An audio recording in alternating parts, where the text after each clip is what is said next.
අද අපි කල්පනා කළේ කතා කරන්න මේ දවස්වල වෛරල් වෙන වීඩියෝ එකක් තියෙනවා. ටියුෂන් ගුරුවරයෙක් මාර්ටින් ලූතර් මහත්තයාට සැරපරුස විදියට බනිනවා, ගම්පෙරළිය ගැන දෝෂාරෝපණය කරනවා. ඉතින් ඒ ගැනයි අද අපි පොඩ්ඩක් කතා කරන්න කල්පනා කළේ. අපි වීඩියෝ එක පොඩ්ඩක් අහලා ඉමු.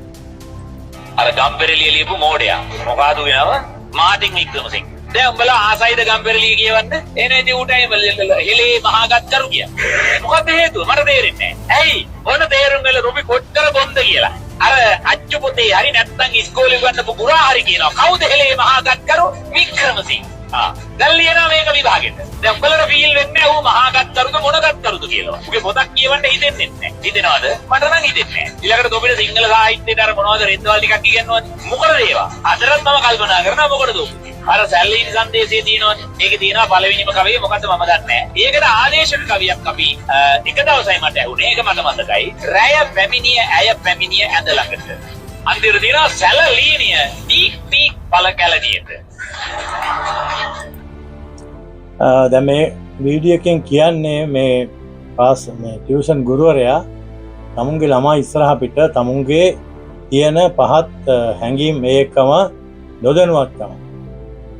ගම්පෙරළිය කතාව මම දන්නෙත් නෑ, මම කියවලත් නෑ. උඹලගේ ගුරුවරු මොනවද කියවන්නේ? ඒලන්ට ගුරා කියලා බනිනවා. දැන් මේක අහලා බැලුවාම කාට උනත් තේරෙනවා මේක නිකන් ද්වේෂ සහගත හැඟීමක් තමයි මේ ගුරුවරයා ප්‍රකාශ කරන්නේ. සමහර ලාවට මෙයා මේ Facebook එකේ ලයිව් වැඩි කරන එකක්ද කියලා අපි දන්නේ නැහැ. නමුත් මෙතන ප්‍රසිද්ධියේ මාධ්‍යක මේ විදිහට කියනකොට මේ ළමයින්ට අපිට ඇති වෙන හැඟීම තමයි සමහරවිට මේ ළමයි මාර්ටින් ලූතර් මහත්තයා ගැන නොදන්නවා වෙන්න පුළුවන්. එතකොට මෙයාට කරන්න තියෙන්නේ නොදන්න ළමයින්ට උඹලා මොකුත් දන්නේ නැහැ, උඹලා දන්නේ නැත්නම් නිකන් හිටපල්ලා, එහෙම නැත්නම් ඔයක මොකාද කියලා එහෙම කතා කරන එක නෙමෙයි. තමුන් දන්න නැත්නම් තමුන් ඒ මාර්ටින් ලූතර් මහත්තයා ගැන ගම්පෙරළිය ගැන මේ ළමයින්ට කියලා දෙන එක. එයාට දැන් එයා දන්නේ නැත්නම් මාර්ටින් ලූතර් මහත්තයා ගැන ගම්පෙරළිය ගැන එයා එක කොහෙන් හරි ඉගෙනගෙන මේ ළමයින්ට ඒ දැනුම ලබා දෙන එකයි ගුරුවරයෙක් හැටියට කරන්න ඕනේ කාරණාව.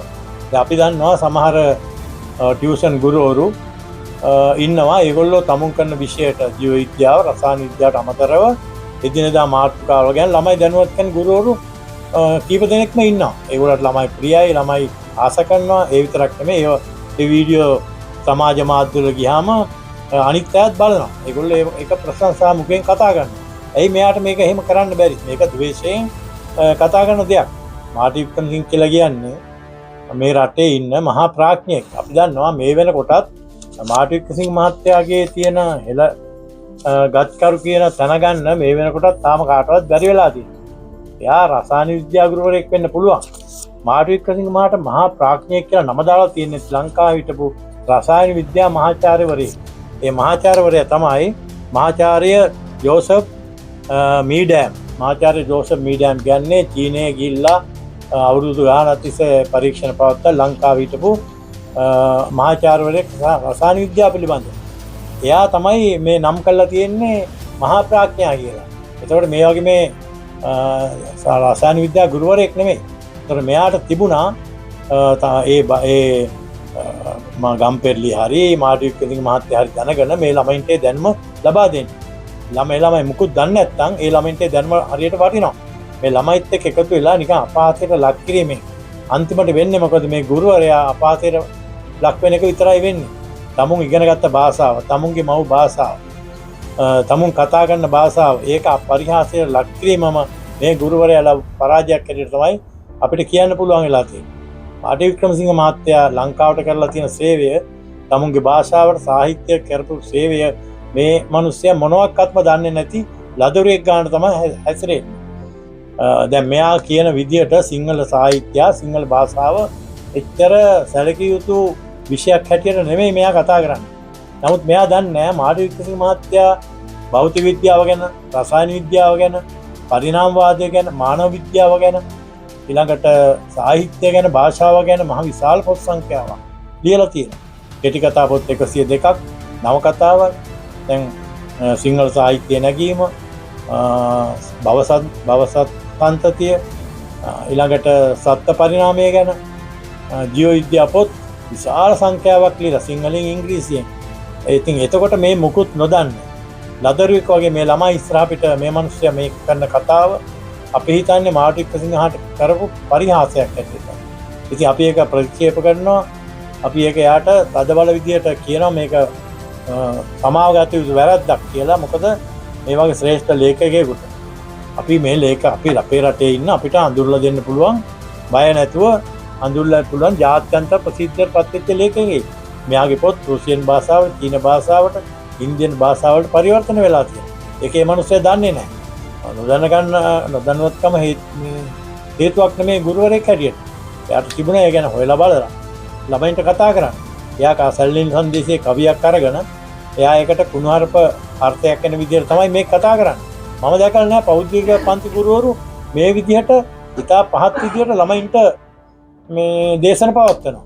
මම දැකලා තියෙනවා බොහොම හොඳ ගුරුවරු සාහිත්‍ය ගැන ඒගොල්ලෝ ජීව විද්‍යාව, ජීව භෞතික විද්‍යාව ගන්න ගුරුවරු.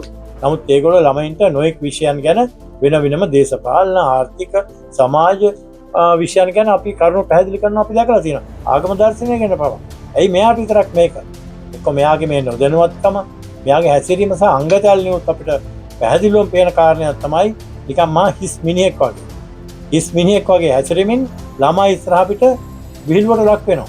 අර ඉතින් අවාසනාවකට මෙතෙන්ට මේ යන ළමයි අපි දන්නේ නැහැ. ඒ ළමයිගේ මට්ටම මොකද්ද කියලා. නමුත් ඒ ළමයි hina වෙනවා. hina වෙන්නේ මේ ගුරුවරයාගේ කීමට. සමහරවිට ළමයි hina වෙන්නේ ගුරුවරයාට කියලා දන්නෙත් නැහැ.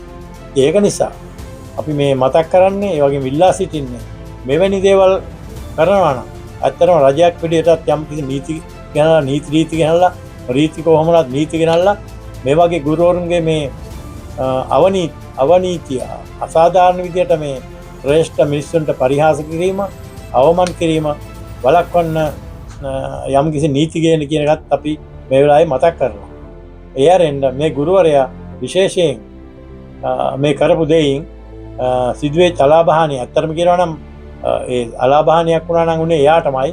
මොකද මේ මාර්ටින් වික්‍රමසිංහ මහත්තයා ගැන නොදන්න කෙනෙක් ඉන්නවනම් බොහොම ටික දෙනා ඉන්නේ. මේ නූතන සමාජයේ මේ පොත් කියවන්නේ නැති නිසා අවබෝධයක් නැති වුණා. සාමාන්‍යයෙන් හැම කෙනෙක් වගේ සාමාන්‍ය දැනීමට වික්‍රමසිංහ මහත්තයා ගැන දන්නවා. ඉතින් එහෙම සාමාන්‍ය දැනීමක්වත් නැති මේ ගුරුවරයා උගන්වන්න තියෙන සුදුසුකම් මොකක්ද කියලාවත් අපි දන්නේ නැහැ. ඒක නිසා අපි කියන්නේ මේ වගේ ගුරුවරු ගැන වඩා විමසිලිමත් වෙනවා. මොකද ළමයින්ට අධ්‍යාපනය ලබා දෙන ගුරුවරුනේ. ඒකට මේ මතවාදී පැතිරෙන්නේ. ඒක නිසා අපි ඉල්ලා සිටින මේ වගේ ගුරුවරු ගැන විශේෂයෙන් විමසිලිමත් වෙලා කටයුතු කරන ලෙස. අනිත් එක මේ පන්තියට ළමයින්ගේ දෙමව්පියෝ. ඒ දෙමව්පියෝ මේවා දකිනවා නම් බලනවා නම් ඒ දෙමව්පියෝ කල්පනා කරන්න මේ ගුරුවරයාට තවත් අපි මේ වගේ ඉගෙන ගන්න දරුවෝ යවනවාද කියලා. ඒ ගැන දෙපාරක් හිතන්න කියලා කල්පනා කරමින් ආයතනය කරමින් ඉල්ලමින් අපේ මේ අදහස් ඉදිරිපත් කිරීම අපි නවත්තනවා. බොහොම ස්තුතියි.